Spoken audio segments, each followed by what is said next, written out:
베드로전서에 죽어 있습니다. 거기 11까지 있지만 8절 말씀 한 절목에 같이 봉독합시다. 무엇보다도 뜨겁게 서로 사랑하시니 사랑은 허다한 죄를 덮는다. 아멘.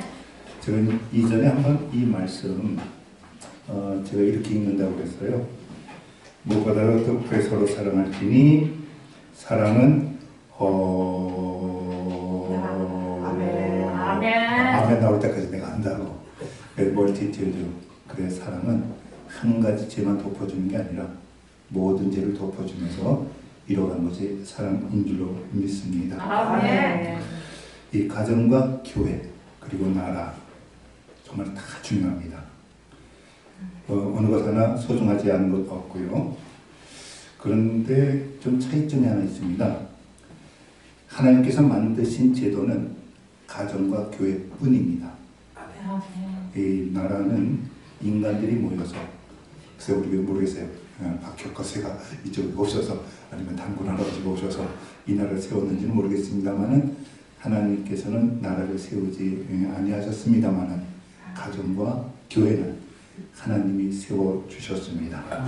그만큼 가정과 교회는 아주 소중하다라고 하는 그 사실입니다. 왜 소중할까? 저는 이렇게 생각합니다. 하나님께서 우리만 축복하는 것이 아니라 다음 세대도, 넥스트 제너레이션도 축복해야 되는데 내가 어떻게 축복할까 했을 때 가정을 통해서 그리고 교회를 통해서 축복이 넥스트 제너레이션으로 이렇게 올라갈 수 있도록 하나님께서 세워주신 줄로 믿습니다. 그 개신교에서는 교회를 교회라고 이렇게 부릅니다. 근데 천주교에서는 교회라 안 부르고 성당이라 부릅니다. 거룩할 성자로 그쵸? 성당이라 부르는데 저는 사실 이 교회라고 하는 번역을 그렇게 좋아하는 목사가 아닙니다. 이 헬라어로는 교회라고 하는 말이 에클레시아, 헬라어로 에클레시아라고 하는 뜻인데 뜻인즉 뭐냐면 불러내셨다 라고 하는 뜻입니다. 그러니까 교회의 본질 뜻은 불러내셨다 그랬는데 우리 어떤 선배 목사님이 가르칠 교자 회중 회자를 써가지고 교회를 이렇게 써서 결국 우리 입에 교회가 입에 이렇게 닿게 됐습니다만은 내가 1880년대에 살아서 목사였다면 교회라 번역하지 않고 여러분 들으시면 웃길 거예요. 처음 들으시니까 소민이라 이렇게 번역하면 어떨까? 부를 소자 백성민자. 그래서 불러낸 백성 글자 그대로 교회를 소민이라 그렇게 부르면 어떨까? 그러니까 죄악에 있던 우리를 불러내셔서 지금 의인의 자리에 앉게 하신 줄로 믿습니다. 네. 어두움에 불러내셔서 우리를 빛 가운데 거하게 하셨습니다.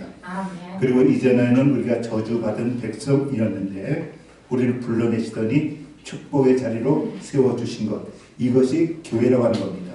지금 여러분들이 일주일 동안 세상에 살다가 오늘 주님께서 물론 김충호 권사님이 부르셔서 오신 분도 있겠지만은 깊이 생각해 보면 하나님께서 부르셔서 우리가 여기 모여서 축복의 자녀로 예배를 드리고 있는 줄로 믿습니다. 그래서 모르겠습니다. 지금서 또 소민으로 부르자 그렇게 얘기는 안 하겠습니다만 교회라고 하는 뜻이 본래 뜻은 불러낸 무리들, 부르심을 받은 무리들. 그러니까 우리가 대단한 겁니다. 하나님께서 불러주셔서 우리가 교회가 되었기 때문에 대단하다 싶습니다. 이 땅에 천주교회가 우리보다 개신교보다 100년 먼저 들어옵니다. 1784년도에 그 이승훈이라고 하는 그때 당시에 난민들 중심으로 이 천주교회가 이 땅에 들어옵니다. 선교 역사를 거치지 않고 우리나라 자국민이 가서 복음을 갖고 들어온 건 우리 천주교가 세계 역사 속에서 가장 유일한 케이스입니다. 그리고 나서 우리는 100년 뒤에 개신교, 아펜셀라, 언더우드가 이 땅에 들어옵니다. 그래서 그런지 천주교의 좋은 용어는 먼저 다 써버렸어요. 그래서 그냥 같이 쓰면 될 걸. 굳이 또 우리 개신교는 또 우리 티 낸다고 우리 용어를 뭐 이렇게 좀 쓰려고. 예를 들면 모르겠어요. 여러분들이 저하고 동의하시는지 안 하시는지 모르겠습니다만 예수님 피 거룩하잖아요. 그래서 천주교에서는 예수님 피를 성혈이라고 불러요. 근데 우리는 굳이 보배라고 해서 보혈로 바꿨어요. 같은 뜻인데. 그래서 같은 뜻인데 그런 의미에서 저는 결혼이라고 하는 말보다는 죽었다 깨어나도 주장하고 싶은 것이 성혼이라 이렇게 주장하고 싶은 겁니다. 왜냐하면 우리의 주례, 오늘 이 말씀을 증거하시는 분도 하나님이시고 오늘 주례하시는 분도 하나님이시고 오늘 이제 결혼하시게 되시는 분은 하나님이 맺어 주신 줄로 믿습니다. 그러니까 우리가 결혼 그냥 매질 결자 뭐 이렇게 해서 쓰는지 모르겠습니다만은 저는 이 결혼은 그래서 영어로도 얘기해서 홀리 매트리모니라고 해서 홀리자를 꼭 붙입니다. 결혼은 세속적인 것이 아니라 남녀 간에 그저 세상적 사랑을 이루라고 묶어준 것이 아니라 결혼, 오늘 그렇게 생각 안 하셨다면 다시 한번 도전받으시기 바랍니다. 아멘. 하나님께서 맺어 주신 줄로 믿습니다. 아멘. 그때 만나서 가슴이 콩땅콩땅 뛰고 설레고 그래서 결혼된 것이 아니라 여러분의 결혼 그 배후의 깊은 곳에는 하나님의 그 섭리가 있는 줄로 믿습니다. 아멘. 천주교 하나 더 내려가서요. 우리는 맨 마지막 예배 끝에 축도라고 합니다. 또 왜 도자를 붙였는지 모르겠어요. 도자를 부리니까 축복을 위한 기도다 뭐 이렇게 좀 생각하는 것 같은데 천주교에서는 이 맨 마지막에 신부님들이나 목사님이 하는 걸 우리는 축도라고 하는 걸 천주교에서는 뭐라고 얘기하면 강복이라 합니다. 우리는 그 용어 그냥 썼어야 돼요. 그러니까 여러분들 제가 맨 마지막에 예배 시간에 축도하는 건 기도 아니에요. 그거는 죄송합니다. 목사님이 그 순간에는 하나님의 대리자가 됩니다. 아멘. 하나님의 대리자가 돼서 여러분의 복을 강자, 내릴 강자, 복을 내리는 거예요. 아멘. 근데 여러분 축도 전에 도망가시면 예배 잘못 드린 거야. 그래서 저는 사실은 우리 그 루터교 목사 중에서 우리 원정호 목사님이라는 분은 우리 그냥 씁시다 강복으로 이것이 더 오리지널 뜻입니다. 왜냐하면 벤의 영어로 딕션, 딕트라고 하는 건 라틴어로 이렇게 말이라고 하는 뜻이에요. 근데 벤이라고 하는 것은 좋은 뜻이에요. 그러니까 좋은 말을 내린다 라고 해서 베네딕션, 이거는 그냥 기도가 아니고 여러분 잘 되시기를 바랍니다 하고 기원하는 것도 아니고 이건 하나님의 축복이에요. 하나님께서 너희를 복 주시기를 원하며 하나님이 그렇게 말씀하셨다는 거예요. 그래서 우리가 강복이라 하는데 다시 돌아가서 이 결혼은 저는 성혼이라 그렇게 믿는다. 왜? 결혼의 출발점은 하나님이요 결혼의 완성도 하나님이신 줄로 믿습니다. 그랬더니 왜 저 여자를 아담처럼 저 여자를 내 마누라로 주셨습니까? 그런 얘기 하지 마시고요. 그런 얘기를 그런 우스갯소리가 있어요. 아주 아내가 너무 아름답고 예쁘고 살림도 잘하고 근데 하나 문제가 있어. 다 완벽한데 하나가 문제가 있어. 조금 어벙해요. 그래서 이제 하나님께 기도했어요. 하나님 내 아내는 다 좋은데 왜 저렇게 어벙하죠? 그랬더니 하나님이 그렇게 얘기하셨대요. 어벙하니까 너 같은 걸 고르지. 오늘 그래서 성원하시는 김충원 권사님, 홍경희 지사님 결혼이 정말 성원되시고 축복합니다. 아멘. 아멘하면 그대로 될 텐데 40년 이상 행복하게 사시기를 주님의 이름으로 축복합니다. 아멘. 지금 60이신 것 같은데 100살 전에 죽으시면 안 돼. 할렐루야. 40년 동안 아름답고 뜨거운 사랑을 하시기를 주님의 이름으로 다시 한번 축복합니다. 이 두 분의 성원을 보면서 갑자기 제 머릿속에는 하프타임이라고 하는 것이 이렇게 스쳐 지나갑니다. 하프타임, 뭐 전환점 또는 변곡점 뭐 그렇게 쓸 수 있을 거예요. 하프타임 여러분 잘 아시잖아요. 농구나 축구를 보면은 전반전 끝나고 후반전 하는 그 사이에 10분, 15분 그 사이에 미진했던 거 고치고 작전을 새롭게 새겨서 지고 있는 팀은 이기려고 하고 이기는 팀은 계속 이기려고 하는 그 시간이 바로 하프타임 작전 타임일 수 있지요. 전반전에 지고 있다가 우리가 일본한테 1대0으로 지고 있다가 어떻게 그 뭡니까 작전회의로 하프타임을 잘 세웠는지 나중에 2대1로 이민성이가 골을 탁 넣어가지고 가수도 내가 그걸 안 잊어버려. 다른 게임은 잘 잊어버리는데 한일전하고 이렇게 안 잊어버리는지 모르겠습니다만 그래서 2대1로 이기는 것처럼 여러분들 우리 인생에도 그런 하프타임이 있습니다. 하프타임이 언제 올지는 모르겠습니다만 우리 오늘 성원하시는 분을 보면서 이분들에게는 오늘이 참 귀한 변곡점, 전환점, 하프타임이 될 수 있겠다. 아무쪼록 지금부터 하프타임을 잘 보내시고 이 하프타임을 통해서 후반전을 맞이할 때 여러분의 인생에 놀라운 축복이 있기를 주님의 이름으로 축복합니다. 성경을 보면은 참 이런 사람은 없었으면 좋았을 텐데 전반전에는 너무 멋있었어요. 근데 후반전에 아주 개판인 우리 성경의 인물이 나옵니다. 여러분 이건 별로 안 좋아요. 혹시 전반전에 조금 잘못 살았을지라도 후반전에 대박 나시는 인생이 되어야 될 줄로 믿습니다. 누구냐면 솔로몬.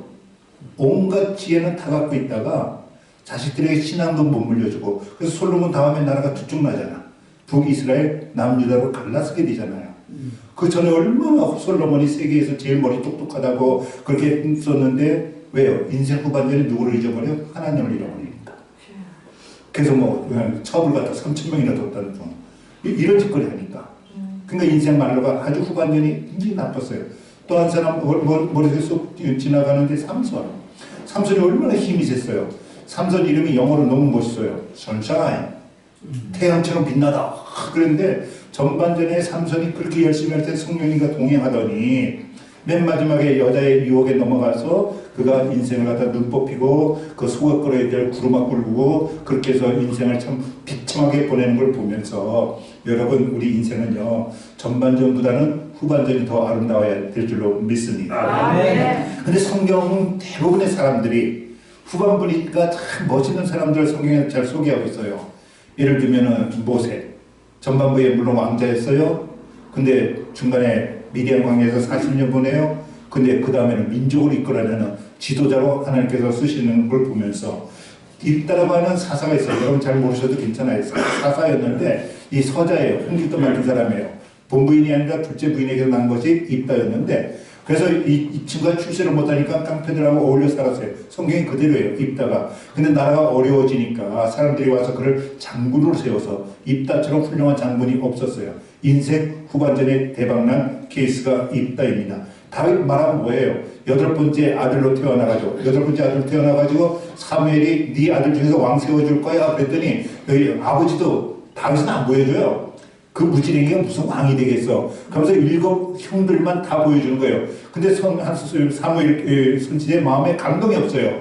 얘네들 아닌 것 같은데 혹시 아들 또 없수? 걔 있는데요. 저기서 목동하고 있어요. 밤에 양치고 있어요. 그거 들고 오라고. 그게 바로 다윗이에요. 그래서 다윗은 오히려 이스라엘 임금 중에서 큰 위대한 임금이요. 우리가 예수님을 표현할 때도 뭐라고 얘기하느냐면 다윗의 자손 예수요. 다윗의 자손이라고 표현하고 있어요. 메시아가 다윗의 가문에서 온다고 다시 한번 축복합니다. 여러분 인생 후반전 오늘부터 시작되는 인생 후반전에 여러분들이 정말 하나님의 놀라운 복을 받게 되시기를 주님의 이름으로 축복합니다. 바울 이야기할 필요 없을 것 같고요. 바울이 감옥에서 만난 친구 중에 하나가 오네시모가 있어요. 주일 돈 떼먹고 도망간 친구예요. 그래서 감옥까지 잡혔는데 감옥에서 바울을 만나더니 그래서 참 만남이 소중한 줄로 믿습니다. 바울을 만나더니 오네시모가 성대가 돼버리네. 그래서 그 다음에 얼마나 그 이름이 오네시모 다시 영어로 유스풀이에요. 유용한 사람이라고. 근데 무익하게 유슬리스로 살았어요. 근데 예수님을 만나고 바울을 만나니까 오히려 유스풀 이름을 회복하는 역사를 이룬 것이 바로 오네시모인 줄로 믿습니다. 여러분들 우리 신앙생활을 잘하면 후반전이 멋있어지는 줄로 믿습니다. 정말 후반전에 인생의 하프타임. 이것을 참 하프타임이라고 하는 말을 처음 쓰신 분은 바포워드라고 하는 분인데요. 미국에서 아주 큰 케이블 TV 회사를 갖고 있는 사람입니다. Brian, have you ever heard the name of the Bob Ford? He say about the halftime. No, okay. 근데 그 하버드라고 하는 사람이 그렇게 출세했는데 사업을 크게 이뤘는데 자기 아들이 죽는 거예요. 그 순간에 내가 무엇 때문에 이렇게 허겁지겁 왔지? 뭐가 나한테 정말 소중한 건지 내가 모르고 온 거 아닌가? 그렇게 생각하면서 그때부터 그러면 내가 지금부터 우리 아들이 죽은 이후로 여기서 좌절하고 있을 건가? 이 계기를 삼아서 더 훌륭한 인생을 살아야 될까? 그렇게 해서 일으킨 운동이 하프타임이라고 하는 그 운동을 일으킨 겁니다. 정말 그 축구에 있어서 하프타임은 10분인데 인간에 있어서 하프타임은 좀 길이가 다른 것 같아요. 어떤 사람은 0.5초 만에 인생을 완전히 변화시켜서 새롭게 사는 사람이 있고 어떤 사람은 하프타임이 20년, 30년 걸리는 사람도 있고 나는 여러분의 하프타임이 짧아지시기를 주님의 이름으로 축복합니다. 그래서 새로운 인생을 발견하고 달려나가는 여러분 되시기를 축복합니다. 하프타임에 뭘 생각해야 되겠습니까? 제대로 살아왔나? 첫째, 부끄러움 있으면 끊을 거 끊고 지칠 것이 있고 이대로 살아도 후회가 없을까? 맨 마지막에 나에게 가장 중요한 건 무엇일까? 내 인생에서 제일 소중한 건 무엇일까? 이 땅에 꼭 한 번밖에 살 수 없는 내 인생인데 도대체 what is my purpose of my life? 내 인생의 목적은 도대체 뭐지? 왔다, 먹었다, 쌌다, 죽었다. 그냥 묘비에 이렇게 새겨야 되나? 그는 작은 예수들 교회를 크게 세웠더라. 이렇게 기록이 되어야 되나? 여러분 삶의 목적 그리고 꼭 한번 물어보세요. 정말 나에게 가장 소중한 사람은 누구인가? 소중한 사람을 소중히 여기는 우리 되시기를 주님의 이름으로 축복합니다. 네. 여자분들 소중한 사람이 자기 남편이라고 생각하는 사람 손. 그럼 오늘 가서 잔소리하지 마셔. 우리 남편들도 자기 아내가 제일 소중하다면 자기 아내만 평생 바라보면서 사시는 여러분 되시기를 주님의 이름으로 축복합니다. 그게 인생을 잘 사는 겁니다. 그 인생을 잘 사는 거예요. 그래서 이 하프타임을 잘 보내기 위해서 한 5가지 또 짧게 얘기하면서 그냥 넘어갑니다. 이 하프타임의 제일 중요한 건 코치를 잘 만나야 됩니다. 우리는 멘토라고 하기도 합니다. 내 인생을 진단하고 당신 이렇게 살면 더 아름다우게 살 거라고. 대부분 목사님들은 좋은 멘토가 될 수가 있습니다. 그래서 그 중에서도 최고의 멘토는 최고의 코치는 예수님인 줄로 믿습니다. 아멘. 그래서 신앙생활하면서 예수님을 인격적으로 만나야 된다는 게 정말 예수님하고 예수님 그러면 왜 저러나 하고 이 영적으로 대화가 될 수 있을 정도로 여러분의 신앙이 깊어지면서 예수님을 멘토로 가장 훌륭한 코치로 모시는 여러분 되시기를 주님의 이름으로 축복합니다. 아멘. 그리고 감정적으로 진단하지 마시고 정확하게 전반전 여러분 인생 지금까지 살아온 인생을 진단해 보시고 그래요. 병원에 보면은 가끔 가다가 오진, 하지 말아야 될 오진 때문에 정말 억울함을 당하는 사람들이 많이 있습니다. 어떤 경우에는 이름을 간호원이 잘못 봐가지고 약을 잘못 줘가지고 그 의료 사고가 나는 경우도 제가 본 적이 있었습니다만 저도 그래서 우리가 진단을 정확히 해야 되는데 진단은 성령님께 맡기시기를 주님의 이름으로 축복합니다. 아멘. 코치는 예수님, 진단은 우리 성령님. 그리고 여러분들 정말 인생 후반전을 멋있게 살려면 요거에서 요거를 바꿔야 돼요. 성공이라는 말을 의미라고 하는 말로 바꿔야 될 줄로 믿습니다. 지금까지 성공을 쫓아서 달려왔다면 지금부터는 뭐가 나에게 의미가 있지? 뭐가 나한테 보람이 있지? 그래서 의미지향적, 보람지향적인 인간이 되어야 될 줄로 믿습니다. 그렇잖아요. 돈 쫓아서, 이거 허상 쫓아서, 권력 쫓아서, 명예 쫓아서 그냥 웃자고 얘기하는 거면 저 그거 다 가져갔어요. 근데 거기 없어요. 거기 있는 건 예수님만 있는 줄로 믿습니다. 그래서 우리가 정말로 성공지향적 인간에서 의미지향적 인간으로 살아주시기를 주님의 이름으로 축복합니다. 근데 놀라운 것은 바포드 목사의 바포드 그 사장의 고백인데요. 의미로 살았더니 성공은 저절로 따라오더라. 성공을 쫓아다닐 때는 성공이 도망가더니 의미로 살기 시작했더니 성공이 따라오더라. 그래서 여러분의 의미를 그리고 네 번째로 정말 이기주의에서 이타주의. 우리 기독교가 자꾸만 세상으로부터 욕먹는 이유 중에 하나는 예수님이 없어요. 작은 예수님이 없어요. 우리 기독교는 간단히 얘기합시다. 이거예요. 나 죽어 너 살자. 시작. 나 죽어 너 살자. 이게 기독교의 근본 정신이에요. 내가 죽어서 너를 살린 게 예수고요. 그것이 하나의 밀알이 땅에 떨어져 죽으면 많은 열매를 맺는 이치고요. 근데 우리는 어떻게 해요? 무슨 일이 있으면 그래 너 죽으면 나 살고 한번 해보자.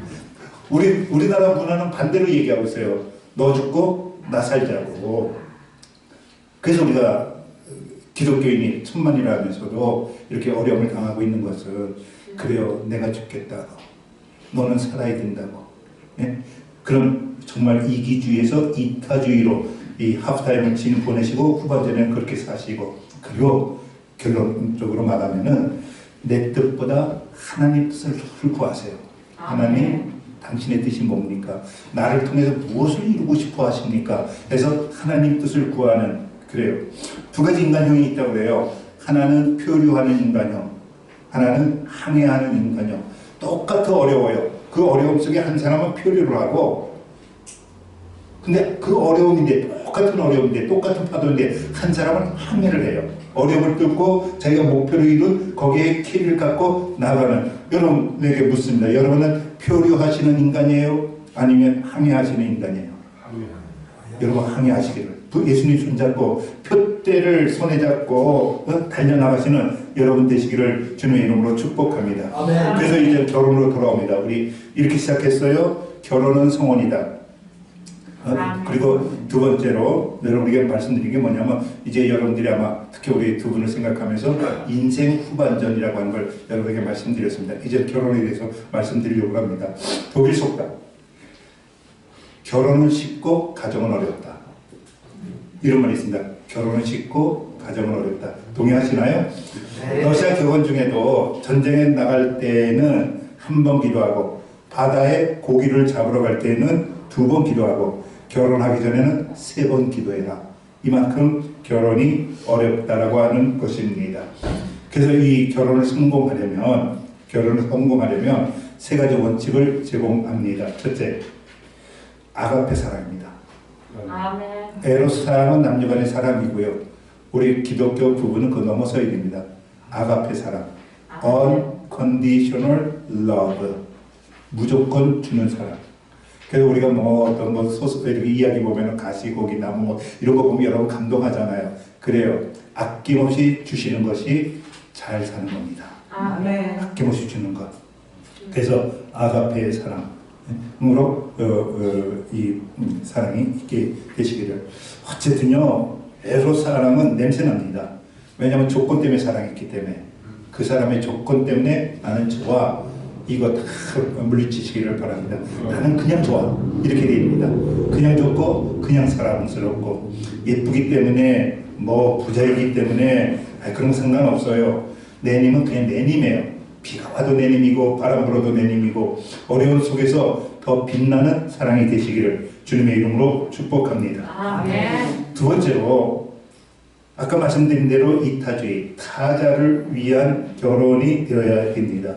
이 보네포가 쓴 용어를 제가 정말 좋아하는데 보네포라고 하는 이 신학자가 기독교를 믿는 사람이란 누구냐? 그랬을 때 being for others 이렇게 씁니다.